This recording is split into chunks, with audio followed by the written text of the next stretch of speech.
سورہ بقرہ کی مختلف آیات کا خلاصہ اور ان کی تفسیر پیش کی گئی۔ ابھی اپنے سامنے جو آیت کریمہ ہے، اس آیت کریمہ کے اندر اللہ تبارک و تعالیٰ نے بنی اسرائیل سے چند لوگوں کے ساتھ اچھا سلوک، اچھا برتاؤ کرنے کا حکم دیا ہے۔ چونکہ بنی اسرائیل نے خود فرمائش کی تھی کہ ایسی کتاب ہمارے سامنے ہو جس میں یہ بتایا گیا ہو کہ یہ کرنا ہے، یہ نہیں کرنا ہے، اور روزمرہ کے معمولات یہ ہیں، تو ان کو تورات سے نوازا گیا۔ جب تورات ہاتھ آئی تو قدر کرنے کے بجائے ان لوگوں نے اس کی ناقدری کی اور اس کی تعلیمات کو سے پشت ڈال دیا، چھوڑ دیا۔ تو اللہ تبارک و تعالیٰ نے اس کی تعلیمات میں سے ایک اہم تعلیم حسن سلوک اور اچھے برتاؤ اور اچھے برتاؤ کے ساتھ کسی کے ساتھ پیش آنے کے تعلق سے حکم دیا۔ تو اللہ تبارک و تعالیٰ نے اسی حکم کو اور اس وعدے کو جو بنی اسرائیل نے کیا تھا یاد دہانی کے واسطے آیت کریمہ نازل فرمائی۔ اور اللہ تبارک و تعالیٰ نے حکم دیا، اے بنی اسرائیل، تم سے اللہ تبارک و تعالیٰ نے وعدہ لیا کہ تم اپنے والدین کے ساتھ اچھا سلوک کرو، یتیموں کے ساتھ اچھا سلوک کرو، اور اس کے ساتھ ساتھ اللہ تبارک و تعالیٰ نے مسکین اور چند لوگوں کے ساتھ حسن سلوک کا ذکر فرمایا۔ چنانچہ اللہ تعالیٰ خود فرماتا ہے، وَإِذْ أَخَذْنَا مِيثَاقَ بَنِي إِسْرَائِيلَ، اے محبوب صلی اللہ علیہ وسلم، آپ انہیں یاد کراؤ اور بتاؤ کہ یاد کرو اس دن کو، اخذنا، ہم نے وعدہ لیا، میثاقا، پکا وعدہ لیا، بنی اسرائیل سے کہ لا تعبدون الا اللہ، کہ اللہ کے علاوہ کسی کی عبادت مت کرنا۔ اب اللہ نے وعدہ لیا کس سے؟ بنی اسرائیل، بنی معنی ہوتا ہے اولاد، اور اسرائیل یعقوب علیہ السلام کا لقب ہے، تو یعقوب علیہ السلام کی اولاد کو بنی اسرائیل کہا جاتا ہے۔ حضرت یعقوب علیہ السلام کا لقب اسرائیل کیوں پڑا؟ تو اس سلسلے میں ایک روایت ملتی ہے، اسرائیل کے معنی ہوتا ہے اللہ کی عبادت کرنے والا، اللہ کی پرستش کرنے والا، اللہ کی فرما برداری کرنے والا۔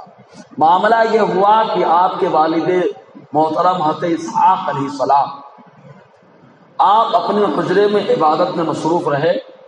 آپ نے اپنے بیٹے یعقوب علیہ السلام کو حکم دیا، بیٹے دروازے پہ کھڑے ہو جاؤ، کسی کو اندر آنے مت دینا یہاں تک کہ میں اجازت دے دوں۔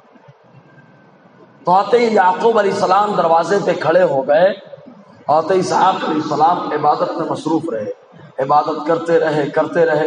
تھوڑی دیر کے بعد حضرت جبرائیل علیہ السلام دروازے پہ آئے۔ جیسے ہی دروازے پہ حضرت جبرائیل علیہ السلام آئے، اندر جانا چاہا، حضرت یعقوب علیہ السلام نے روک دیا، نہیں اندر نہیں جا سکتے آپ۔ تو انہوں نے کہا نہیں، مجھے ملاقات کرنے کا، نہیں جا سکتے آپ۔ کہا نہیں، ملاقات کرنے کا نہیں جا سکتے آپ۔ جب آواز تھوڑی بلند ہوئی، اسحاق علیہ السلام نے سنا تو سمجھ گئے جبرائیل آئے ہوئے۔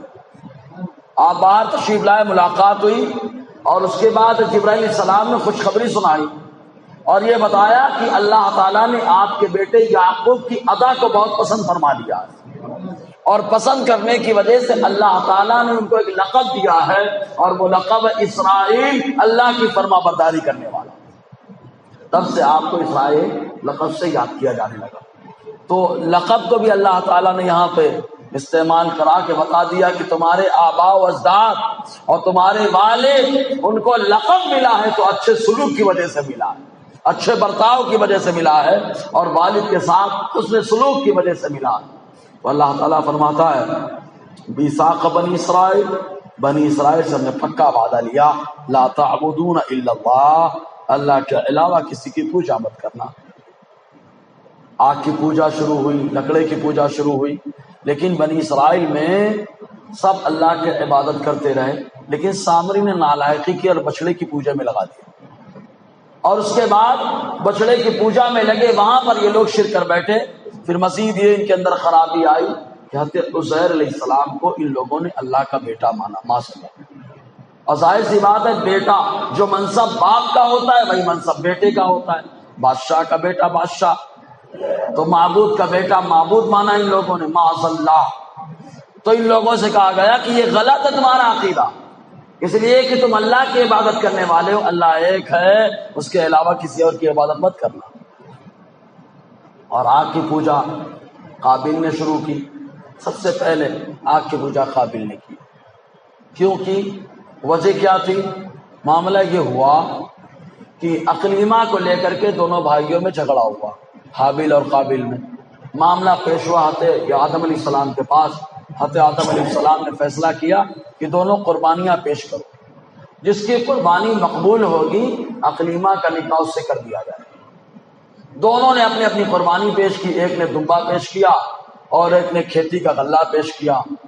تو حابیل کی قربانی کو آسمان سے ایک آگ آئی اور آ کے کھا کر کے چلی گئی. قابل کی قربانی دھری کی دھری رہ گئی. اور اس زمانے میں قربانی کا یہی معاملہ تھا کہ قربانی کا گوشت کھایا نہیں جاتا تھا. آسمان سے آگ آتی تھی اور آگ کھا کے چلی جاتی تھی. معلوم پڑ جاتا تھا کہ اس کی قربانی قبول ہو گئی. اور جس کی قربانی قبول نہیں ہوتی آگ نہیں آتی.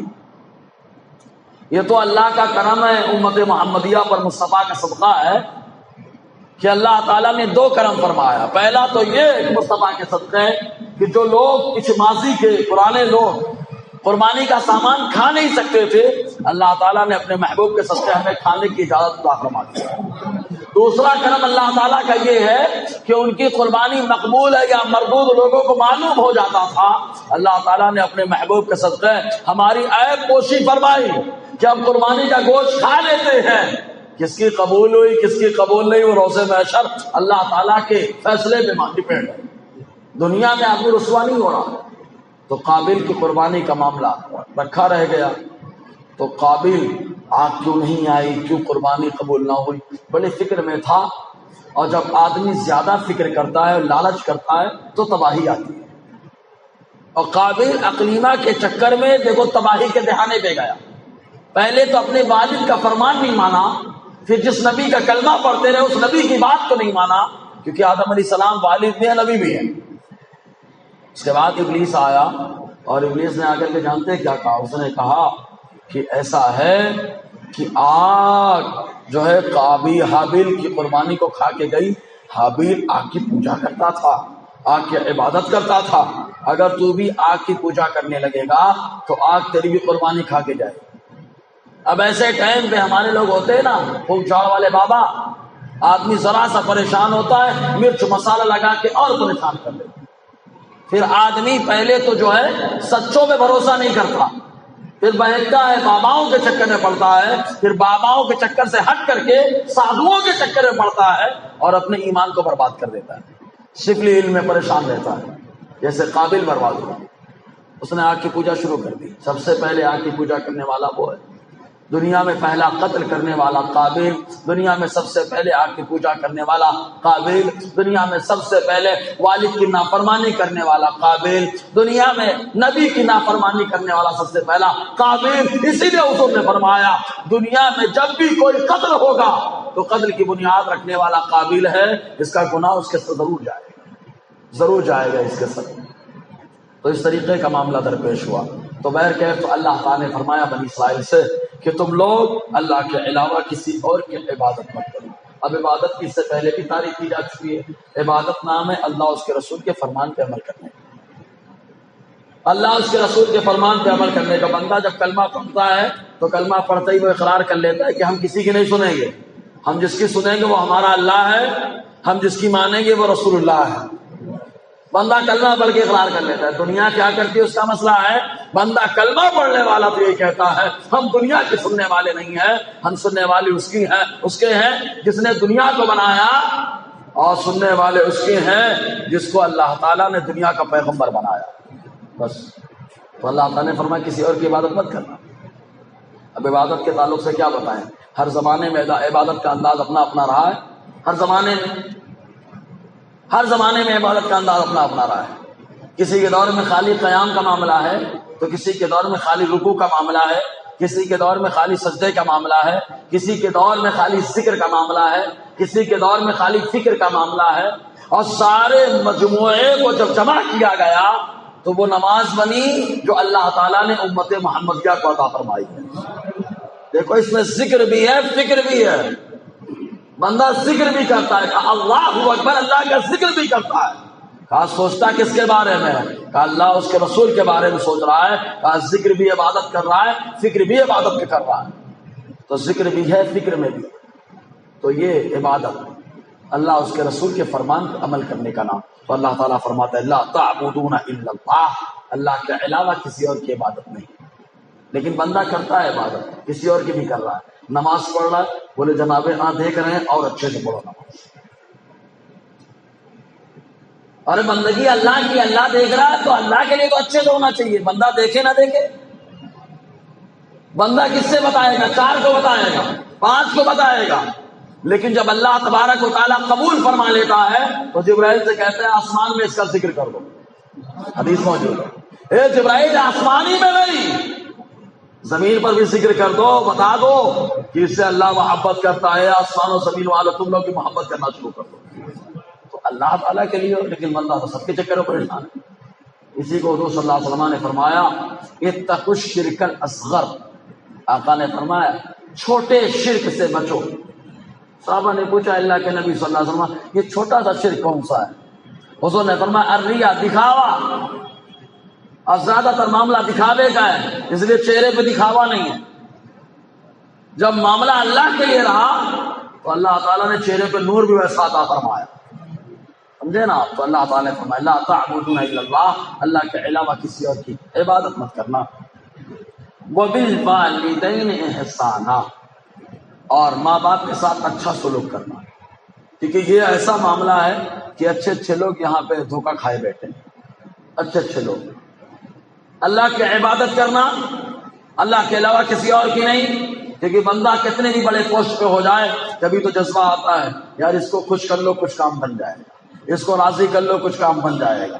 تو اللہ تعالیٰ نے فرمایا کتنے بھی بڑے پوسٹ پہ پہنچ جاؤ، اس کو خوش مت کرو، خوش صرف اللہ کو کرو، کیونکہ بندگی صرف اللہ کی ہے۔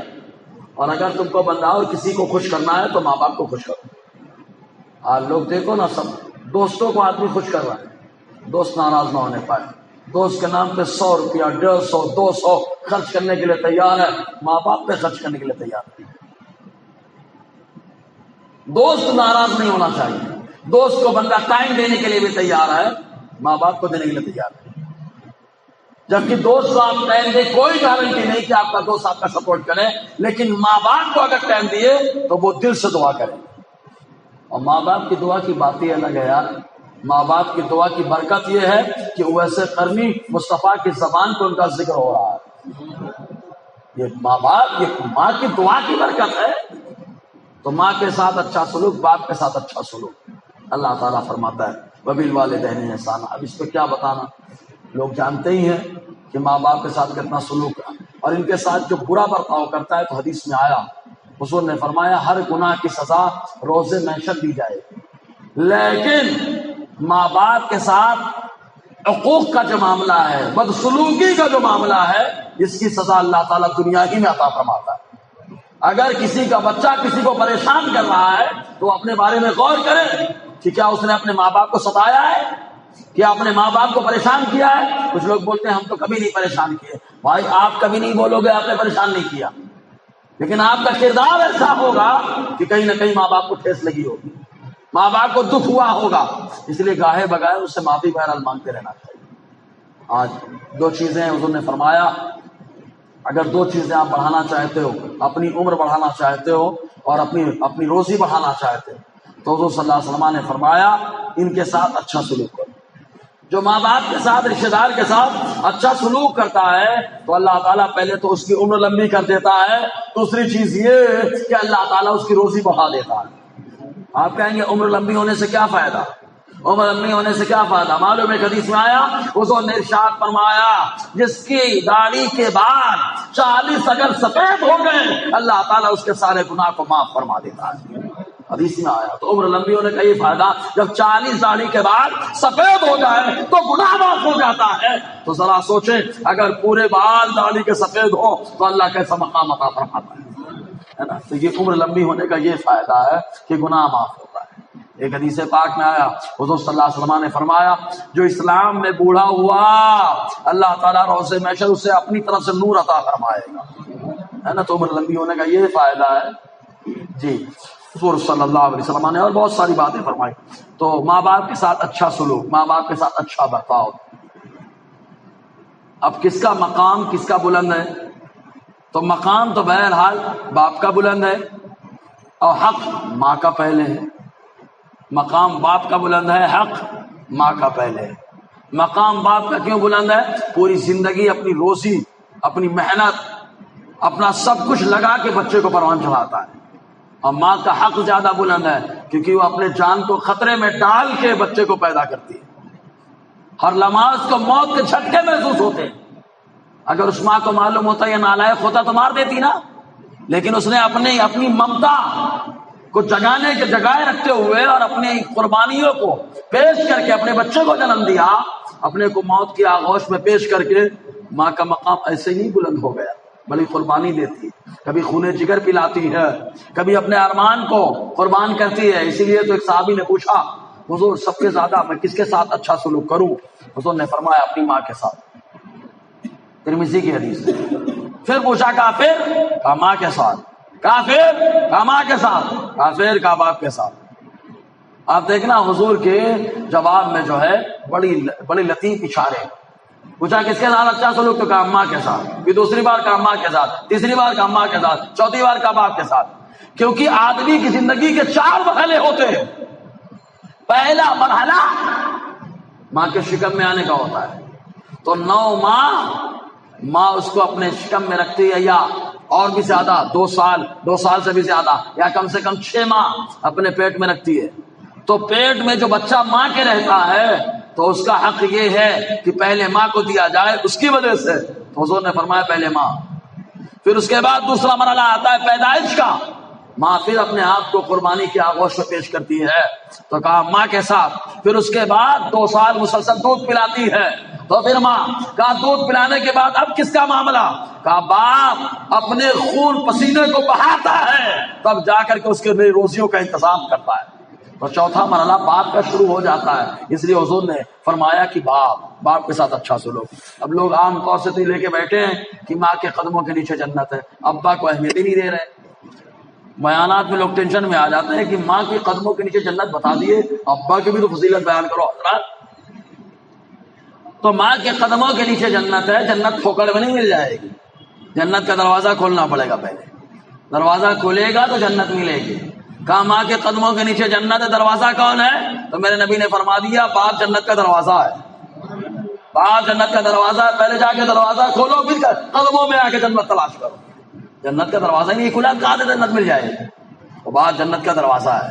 تو حضور صلی اللہ علیہ وسلم نے فرمایا وَبِالْوَالِدَيْنِ إِحْسَانًا، اور ماں باپ کے ساتھ اچھا سلوک. ایک چیز اور بتا دیں، لوگ دوسرے کے باپ کو گالی دیتے ہیں، ماں کو گالی دیتے ہیں، سمجھتے ہیں کہ نہیں ہم نے اپنے ابا کو گالی نہیں دی. جبکہ حضور نے فرمایا لوگ اپنی ماں کو گالی دیتے ہیں، اپنے باپ کو گالی دیتے ہیں. صحابہ نے پوچھا یہ کیسے؟ حضور نے فرمایا یہ اس کے باپ کو گالی دیتا ہے، وہ اس کے باپ کو گالی دیتا ہے. تو گویا کہ اپنے باپ کو گالی دے رہا. تو جو لوگ بڑے پیار سے دوسروں کو گالیاں دیتے ہیں وہ غور کریں کہ اپنے باپ کے اوپر گالیاں جا رہی ہیں، ماں کے اوپر گالیاں جا رہی ہیں. جتنی خلیز گالی دوسرے کو دو گے آپ، وہ جتنی گالیاں دے گا سب آپ کے ماں باپ کے اوپر، اور اس کی وجہ آپ ہے. حضور صلی اللہ علیہ وسلم نے بڑی فضیلتیں بیان فرمائی ماں باپ کے ساتھ اچھے برتاؤ کی. لیکن ماں باپ کے ساتھ اچھا برتاؤ حضور صلی اللہ علیہ وسلم سے بہتر کون کر سکتا ہے؟ ہمارے نبی کے والدین تو حضور کی پیدائش سے پہلے والد کا سایہ اٹھ گیا، حضور پیدا ہوئے والدہ کا سایہ اٹھا. لیکن میرے نبی نے بتا دیا دیکھو جس والدہ نے مجھے دودھ پلایا ہے، جب وہ آتی ہے وہ والدہ، تو تمہارا نبی اس کے استقبال کے لیے کھڑا ہو جاتا ہے. آقا علیہ السلام حلیمہ سعدیہ کے لیے کھڑے ہو جاتے اور ان کے لیے چادر بچھا کے اس کے اوپر بٹھاتے. وہ نبی ہے جن کو اللہ تعالیٰ نے ہر چیز عطا فرما دی، لیکن اپنی والدہ کے لیے چادر بچھانا اور بٹھانا. اور مصطفیٰ نے بتا دیا جب رضائی والدہ کے ساتھ میرا برتاؤ ایسا ہے تو سوچو اپنی سگی والدہ کے ساتھ میرا برتاؤ کیسا ہو سکتا. آقا علیہ السلام اپنے چچا سے بڑی محبت فرماتے کیونکہ شفقت فرمائی. تو حضور صلی اللہ علیہ وسلم کی زندگی تو مثالی ہے. اس نیت سے ہی مسلمان کم سے کم ماں باپ کے ساتھ اچھا سلوک کرے کہ میرے نبی کا حکم ہے، میرے اللہ کا حکم ہے، کلمہ ان کا پڑھتے ہیں. اس کے بعد پھر کس کے ساتھ؟ وذل قربا، اور رشتہ داروں کے ساتھ، رشتہ داروں کے ساتھ اچھا سلوک ہو۔ اب رشتہ دار میں کچھ ایسے بھی رشتہ دار ہیں جن کے ساتھ برا سلوک کرنا چاہیے۔ اب آپ سوچیں گے نہیں سب کے ساتھ اچھا سلوک ہے، تو ہم کہیں گے ابو لہب کے ساتھ ایسی بد سختی کیوں ہے؟ ابو لہب کے ساتھ اتنی سختی کیوں ہے؟ حضور کے چچا عباس ہیں، گرفتار ہو کر کے آ گئے بدر کے میدان سے، گرفتار ہو کر کے آئے، ہاتھ میں رسی ٹائٹ باندھ دی گئی، رات میں ٹائٹ رسی کی وجہ سے حضرت عباس آہیں بھر رہے تھے، مصطفیٰ بے چین باہر نکل آئے، ٹہل رہے صحابہ نے پوچھا حضور بے چینی کی وجہ کیا ہے؟ آقا نے فرمایا میرے چچا عباس کی آہیں جو نکل رہی ہے وہ مجھے آرام کرنے سے روک رہی ہے۔ صحابہ کرام نے جا کے ڈھیل کر دیا، کیوں؟ کیونکہ مصطفیٰ بے چین ہے، مصطفیٰ کو سکون ملے۔ تو ایک چچا وہ ہیں جن کے لیے مصطفیٰ بے چین ہے، اور دوسرا وہ ہے جو جہنم کا ایندھن ہے۔ تو یہیں سے ذہن ملا رشتہ دار دو طریقے کے، ایک رشتہ دار وہ ہے جو ایمان والے ہیں تو ان کے لیے بے چین ہونا یہ بھی مصطفیٰ کی سنت ہے، اور جو رشتہ دار کو صاف ہو جائے اس کے ساتھ سختی برتنا یہ بھی خدا اور رسول کی سنت ہے، دونوں کی سنت ہے۔ تو رشتہ داروں کے ساتھ بھی اچھا برتاؤ، لیکن رشتہ دار بھی ایمان والا ہونا چاہیے جی۔ ہاں اگر گستاخ نہیں ہے، ایمان نہیں لایا تو اچھا برتاؤ کرنے کا حکم ہے۔ حضرت ام حبیبہ رضی اللہ تعالی عنہا جو زوجہ رسول ہیں، ہم مومنوں کی ماں ہیں، ان کی والدہ جب ایمان نہیں لائی حضور کی بستر پہ بیٹھنا چاہتی تھی، انہوں نے اٹھا دیا، اٹھو یہاں سے، اٹھو یہاں سے۔ آقا علیہ السلام سے بتایا کہ میری والدہ بیٹھنا چاہتی، میں نے اٹھا دیا، ایمان نہیں لائی تھی۔ تو حضور صلی اللہ علیہ وسلم نے فرمایا کیسی بھی ہے تمہاری والدہ ہے، اس سے سلوک کرو، گستاخی نہیں کی تھی۔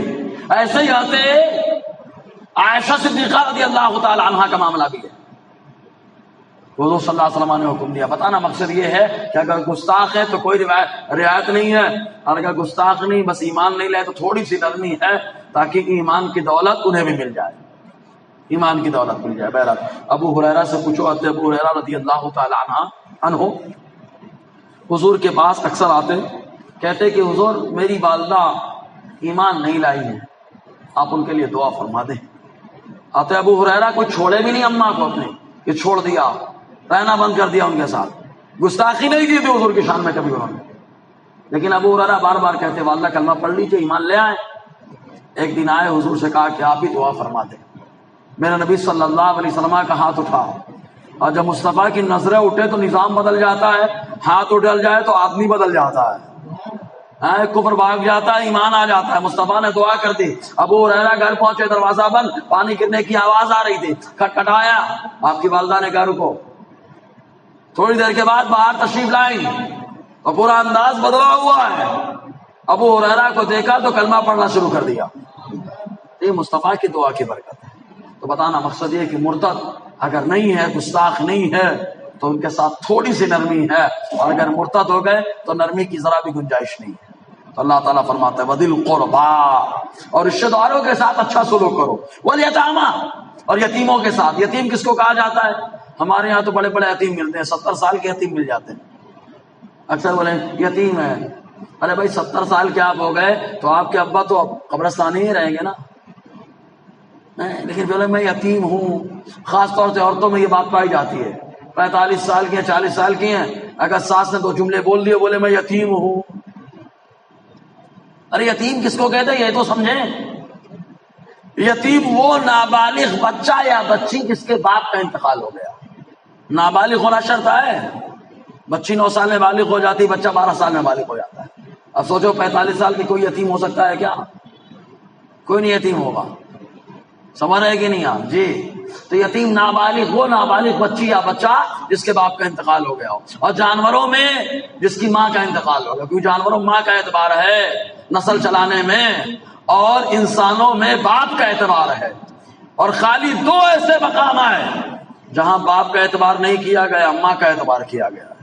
آپ کہیں گے کون سا مقام؟ تو ہم کہیں گے پہلا مقام حضرت فاطمہ الزہرا کی نسل ہے، سبحان اللہ۔ دوسرا مقام حضرت مریم کی نسل ہے۔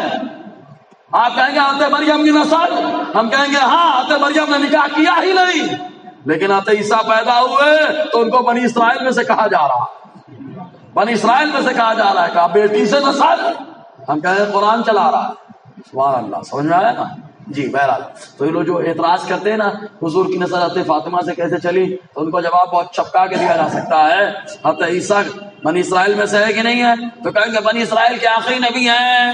ارے بابا بنی اسرائیل کے آخری نبی ہیں تو والد کون ہے ان کے؟